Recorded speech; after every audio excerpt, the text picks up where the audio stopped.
Epic Entertainment Critics. I am Antoine. And I am still James. Yeah, we got a nice little podcast planned for y'all today. We didn't get one done last week. Had some personal issues to deal with, but now we on some stuff. It might be a little late on the news, but it's cool. We're gonna give y'all our take on the happenings in Hollywood right now. Right. Some entertainment stuff that's going on. So first though, we do got a review. We got a movie review. We doing Bright, the Will Smith Netflix movie that just dropped. I think just past weekend, and it was getting some buzz on the internet. People been kind of talking about it a little bit. Like,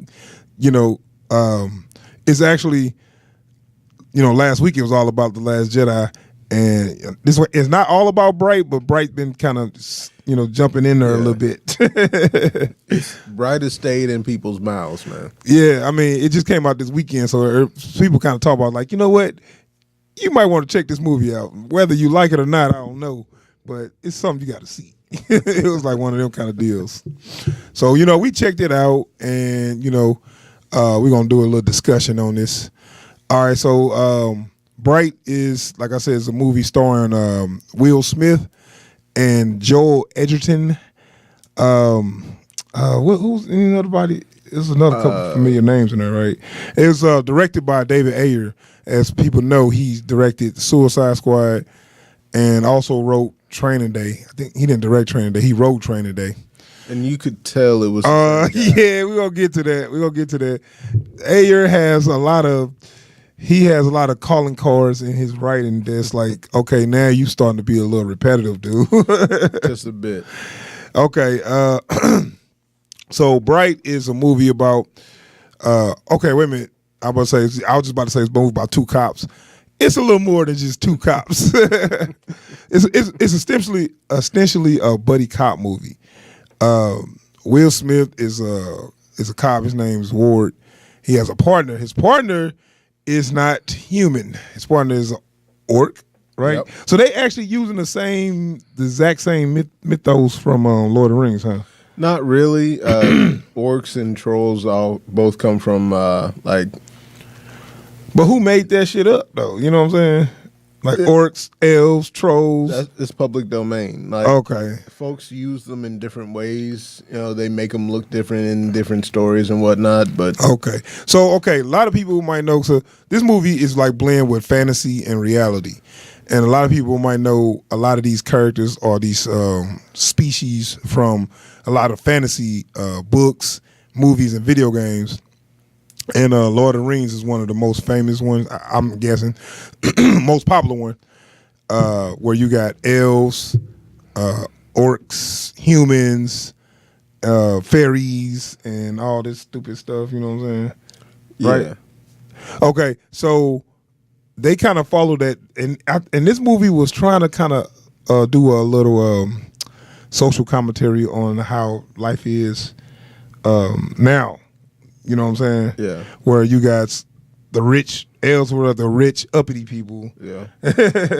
Orcs were, you want to take a guess who orcs was? I mean, because it does end up basically being, it's an interesting way to look at, the class issues we have. Right. And specifically in this country. It was an attempt to make an allegory on our class issues in America, basically, by using fantasy characters, basically. Only instead of rich folks and poor folks, it's elves and orcs. Which they are rich and poor, but they, they separate, instead of separated by races and class, they separated by species, kind of like that. You know what I'm saying? Yeah. So the movie is about, orcs are, they exist, and they are kind of like the low level, maybe. They kind of like the minority, low level kind of people. And this orc is a cop, and he's the first orc, and they call it a diversity hire. You know what I'm saying? So they hired him just to shut people up that was trying to say, oh, y'all racist against orcs. So, one of our cops is an orc. Yeah, right. He was a diversity hire, so it was like one of them deals where, in his position, then Joe Edgerton played the orc. His name was Jacoby, right? Yeah. Now in his position, nobody likes him. You know what I'm saying? And that's a tough position to be in, you know, because you got your own people that think they call you a traitor, and then you got the cops that don't want nothing to do with you because they don't like orcs, you know. So, one thing this movie did not do that I was a little, I ain't gonna say I was upset, but I was like, this would be better if they gave more of a backstory. Yeah. You know, give me like a 30-second monologue. They just kind of threw you in there. They kind of drop you in the middle of it. It's like, right. All right, you got it? Good, let's go. It's like, they drop you right in the middle of a society of different species living together, and we don't really know how this is, you know, happening. Which would have worked a lot better if it was a full-on fantasy setting, because it's like, okay, all this stuff is a thing. We're in this different world. We'll pick it up. Yeah. But when you offer someone a version of their world and show them that it's different, but then don't explain how it became different, then folks are just like, wait, okay, I know what would usually be going on right here. How come this is going on instead? They mesh fantasy and reality like urban life. Yeah. You know, and that's kind of David Ayer calling card or signature. He liked to do urban dramas or whatever.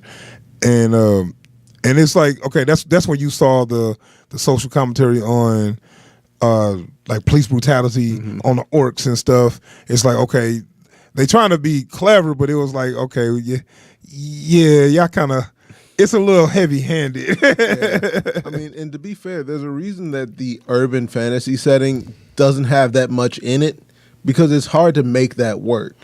Right. You know, like you can't take someone completely out of a fantasy setting and expect them to roll with that in an urban setting. Like, yeah, it was an ambitious idea though, but but see, I think the thinking was the people all had always grown up this way, you know, like orcs and people just existed, and then they just became a part of the society, and they just, you know, did what they did.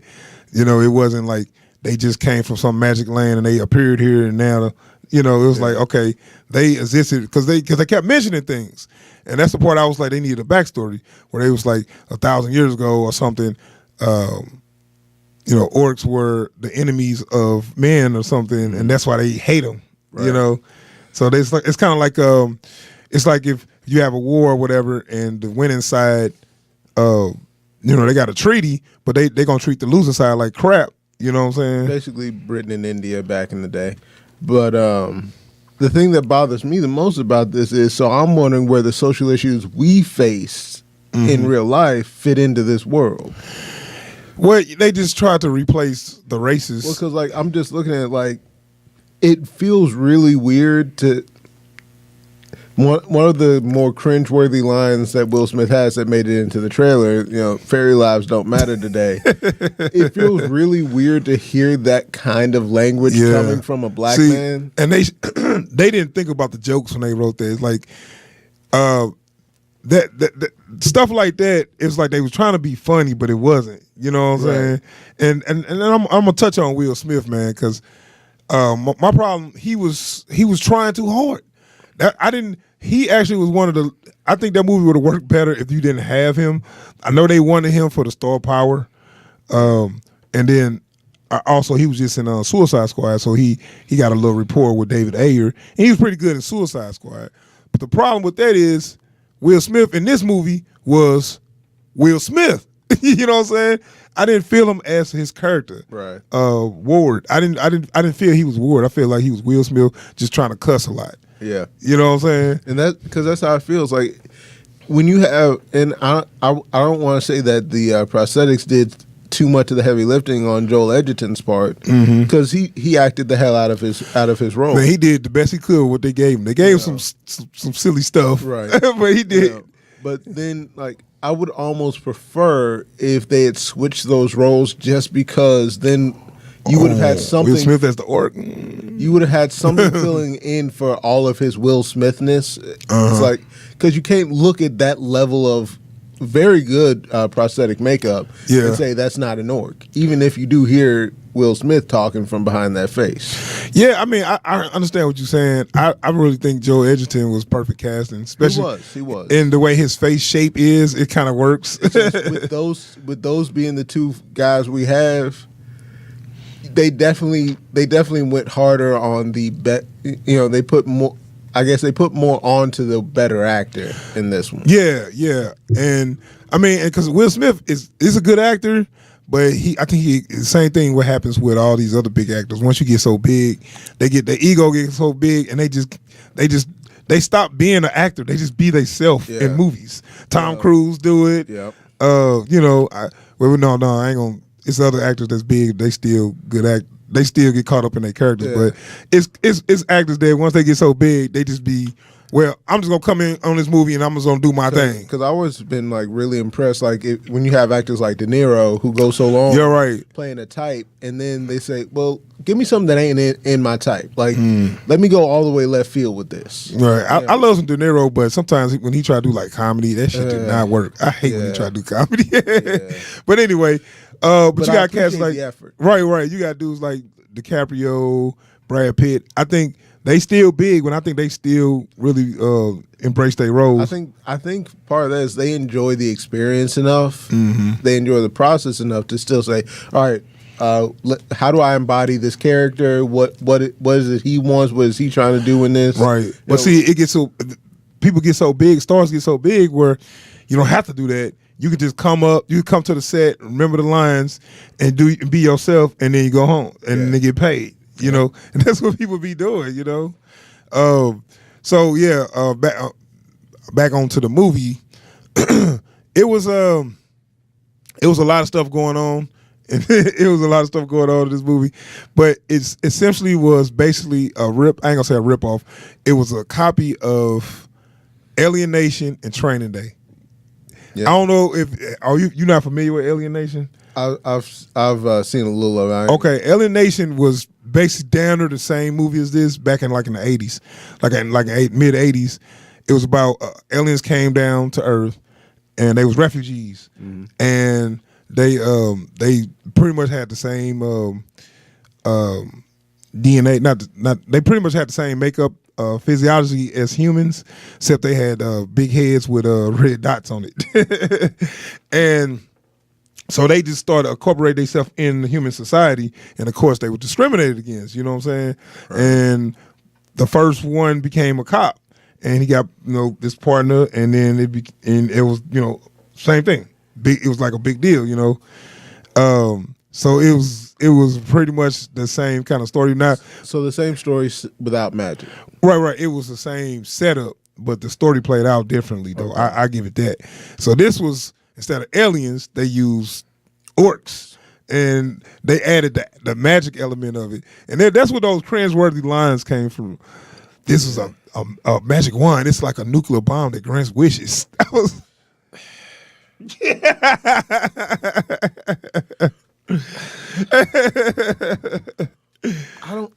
Yeah. So look, I've put a lot of work over the years into correcting people's use of language. Not for correctness, but for getting just trying to get the point across, trying to make it flow as well as it can. And I can tell you, beyond a shadow of a doubt, you can't save that line. Yeah, I mean, that line was dead in the womb. I'm sorry. I mean, okay, if we got magic wands in this thing, we got elves, elves, orcs, and then they showed some dude like on a horse. It was a horseman. What are they called? Centaur.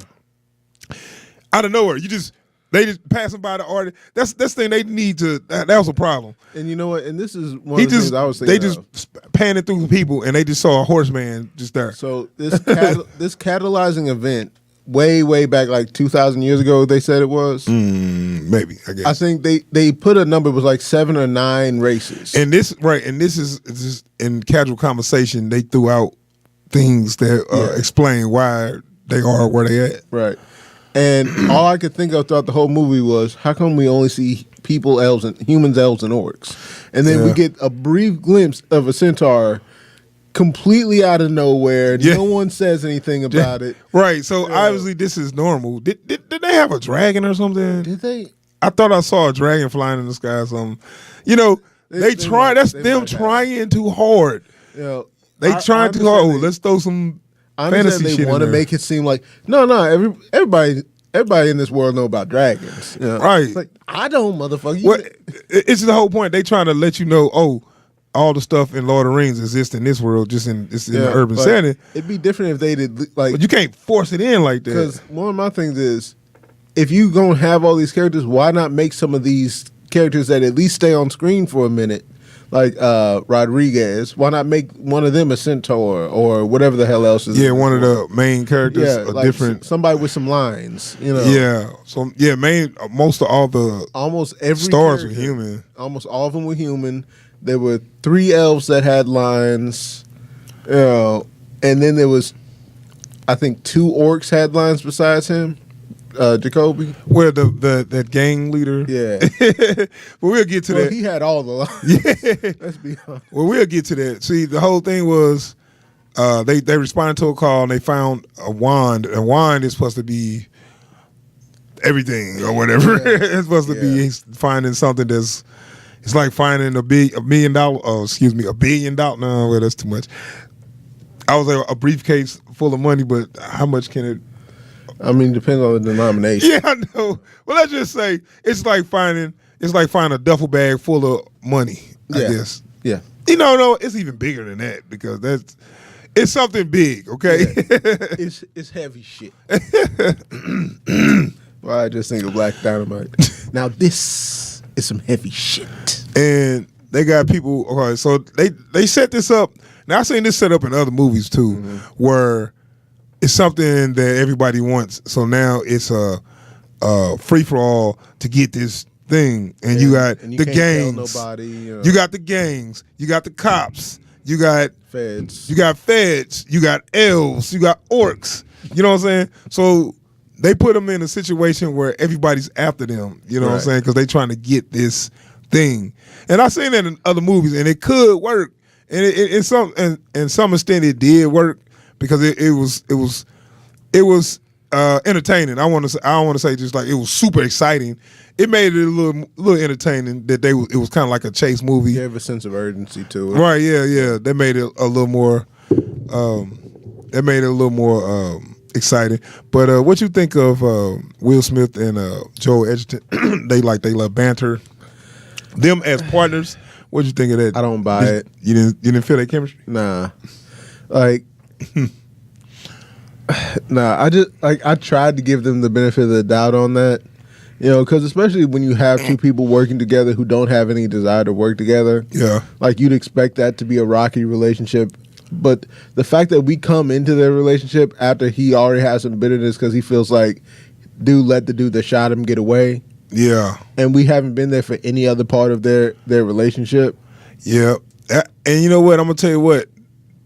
Joe Edgerton was always better than Will Smith in every scene they was in, to me. Yeah. Because Will Smith was not, he was, like I said, he was trying too hard, and he was like, it seemed like he was just saying stuff because he was in a script. I mean, it just didn't feel genuine. So like, for one thing, I didn't feel like he was getting back in the car with a dude who he thinks let him get shot and let the dude get away. Yeah. Like, I didn't feel any of that. Right. I mean, yeah, it's like sometimes they try, but then when they try to have a little banter and Will Smith talk shit to him, and it was like, I was rolling my eyes a couple times. I'm like, stop. That's the Will Smith I do not care for, because this is when they let him just get free reign to make his own jokes and and he becomes fucking Fresh Prince again. Now he just a harder version of Fresh Prince. Not only that, but like he quickly becomes the asshole. Like. And I was expecting some amount of that in this movie, because some of what we saw from the trailers, like he clearly wasn't the nice guy. Right. But see, it's like he trying to be an asshole more than he just come across as, oh, this guy's really an asshole. Like, because dude isn't being over the top trying to talk to you. It's like, hey, look, we're gonna be in this car. I just want us to be able to get along and be cool. Hey, you know what? How about you shut the fuck up? Yeah, how about that? Yeah, that line right there is like, all right, Will. It's like, okay, the conversation wasn't even on that level, and you took it straight to that level. Just like, it's like, damn. It actually meant to be funny, but it was more awkward. Where it was like, damn, bro, it got to be like that. I was enjoying that scene. It's like, okay, what's the face I make when such and such? And he showed him the face, like, oh, okay. Yeah. What's the face of an orc when he shut the fuck up? Damn, bro. You don't even have to be like that. It wasn't even like that. So yeah, this was like things like that makes like, okay, man, Will, you trying a little too hard to be funny and shit. It's like, man, just be more natural, you know. Danny Glover and Mel Gibson, they did it. Yeah. But I mean, it was kind of the same element where they start off Rocky, where Danny Glover was treating Mel Gibson kind of shady because he thought he was crazy, whatnot. And then once he saved his life, he was like, all right.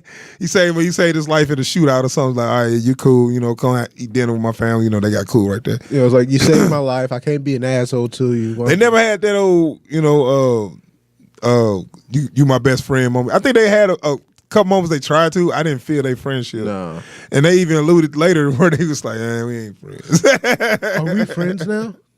No. Fuck you then. But see, that's what I'm talking about. I didn't feel like, when he said that, I didn't feel bad for Jacoby because I'm like, well, fuck him. Because he been, fuck him. I wouldn't want him as a friend. You anyway. dodged the bullet not having him as a friend. It's like some people, like, they try to be assholes, but you can tell they really cool. Yeah. All right, I can see something there. But there, he was just like, fuck that dude, man. So, let's talk about the action in the movie. What you think about the action? Some of the action was pretty cool. A couple of the shootouts I enjoyed well enough. I don't know how I feel about any of the explosions in this movie. I just felt like every single explosion was gratuitous. Mm-hmm. Like, barring maybe the last explosion in the movie. I was wondering, that could be possible. I was wondering why why the fuck the elves had to do so much parkour. Yeah. Like, I know they was trying to look cool, but it looks stupid when you do parkour when it's unnecessary. Yeah. You know what I'm saying? Parkour has always been cool to watch on film or just period. But when you just need to get here to there, you don't have to do 8 flips and a cartwheel. You actually spending more energy. Especially like we've already illustrated that you are stronger and faster by a good margin than every human. It's just them trying to use they stunt people to their full effect or whatever. But it looks silly when you don't put that actor, you don't put that character in a situation where they need to really do that. So then, right in a situation where it's like, all right, now you're gonna take two strong steps to the left and show that he ain't getting away. Instead, they run backwards, jump off a table. To make it over to where they would have been. Where they could have just took 2 steps. Just took 2 steps. And it's like, man, come on. Wait, look, and then pose. Right, and then the pose. That's what's making it look silly. Like, when she got to get, when a person got to get from there to there where it's like, it's, okay, that's way too far. You got to do some, okay, you do some cool parkour, you jump off this, you jump off there, you end up there. Okay, cool, that was tight. But you got to take 2 steps and you do 8 backflips way out the way. Then you turn just to go right where you could have just took 2 steps. That's stupid. And then that makes everyone look stupid because the dude that could have gotten away because you decided not to take the 2 steps is just standing there watching. I know. So yeah, it was cool. It was a little bit too much. It was like. Maybe they was trying to show off they stunts or whatever, but you gotta kind of write better, make those stunts need to be there. I think it was one of the movies that I'm glad I watched it at home. Like if I would have went to the movie set, I'd have been mad. But since I watched it at home, my expectations wasn't so high. Right. It wasn't so bad, you know. So we can wrap up and we can give it a rating. So. For this movie, I'm gonna give this movie a right. Basically, it was a good idea, a very ambitious idea, and I mean, some of the execution did not live up to snuff. Excuse me. Some of the execution did not live up to snuff, but you know, some of the ideas were there, and I took it down a notch because it was a David Ayer movie that he's regurgitating the same ideas that he used in all his other movies, where he went so far as to use the very same plot point that he did in another movie. You know, the plot point he did in Training Day, he did the exact, not kind of the same, the exact same plot point in there. I'm like, okay, dude, no, come on, man. I was rolling my eyes because I saw it coming a mile away. Then I'm like, you gonna do that? You did that's the exact same. You know, it was like, okay. So, you know, I wasn't really gonna give it over all right, but still though. Right. So for that, it's all right. It was just all right movie. Yeah, you know, I'm gonna have to agree with your rating on that one. I gotta give this one all right, just because like they've set up an interesting like world for this. It has an interesting setting, but the storytelling in this is just too bland. It's too rote. We've seen it before from the same dude. Yeah, you know, and the characterization, barring maybe two characters in this movie, was shallow and unimpressive. So, yeah, I mean, they tried to do something with that, as far as the social commentary and all that, but it kind of fell short. Yeah, I didn't feel it or care for it. You know, like you could have actually used real people, right? Because people actually going through this shit, and we don't need orcs to show that. You know what I'm saying? Right. That there's police brutality out there. You know what I'm saying? You know. I've seen that shit in person. And it almost, in a way, trivializes all of the issues it's trying to call to. Yeah. You know, so, like, I feel like if they wanted this to be social commentary, they didn't need the fantasy aspect. Like, it was too much of a distraction from that. And if they just really wanted to, like, build this a full-on world with these, on this premises, then they should have gone harder on it. Yeah, like I said, the idea was good. Execution was a little flawed, but I really like the ambitiousness of doing something totally different like that. And I hope they keep it coming. And I hope this is pretty successful enough to have other people get their ideas out there. I would even hope, like, because I know we've talked about, you know, comic book movies are going, in a way, have to be on their way out. Yeah. And I wouldn't mind if this was the next, you know, thing. The next step. Yeah. Fantasy blended with reality. Urban fantasy, whatever you want to call it, you know. Which, I'm not a big fan of fantasy. I know you are, but I'm not. But I'm willing to accept something different though. Because like I've been really disappointed that the only people doing urban fantasy, certainly until this point, were people writing YA novels. You know, and so I'd like to see someone take a genuine stab at this, other than like the Shadowrun series of video games. This was a attempt, but you know what? They gave it to the wrong director, and no disrespect to that director, but that director too stuck in his ways.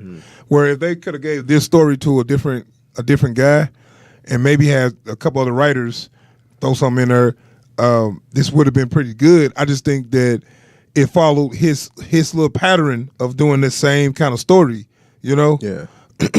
So I think that's where it suffers. But I think the idea is good, and that's why I hope they don't give up on making things, you know, trying new things. Yeah. Instead of, because if we go back that down that same hole of same old Hollywood shit, I don't know how long I can take this shit, man. I know everybody remembers back in the 90s, it was 15, kid goes back in the past and saves the world. Well, see, but the thing is, if you say 90s was his own time, they started a few things or whatever. It's just the fact that Hollywood, all they do is say, well, worked. We'll do that. Yeah. So they just keep on giving us stuff that we already seen. Thing, but every movie followed the same kind of. And they changed that one detail. Yeah, they just changed a few details, but everything followed the same. What's the word I'm looking for? Roadmap, pattern, blueprint. Yeah, the same blueprint, and they started the same place, and they always end up in the same place. You know what I'm saying? That's why sometimes you can really, I can really appreciate Quentin Tarantino storytelling, where he tell you the non-linear story. Now I know he didn't start that, but he did it so great in Pulp Fiction that it's just like, this is so different. Yeah. You know what I'm saying? So just stuff like that, man. Think outside the box, give us some new stuff, and And so we'll see. All right, so that's our review for Bright. I always want to say something more than just Bright. It's such a disappointing title. Like, I can't wait for Bright to do some profound thing. No.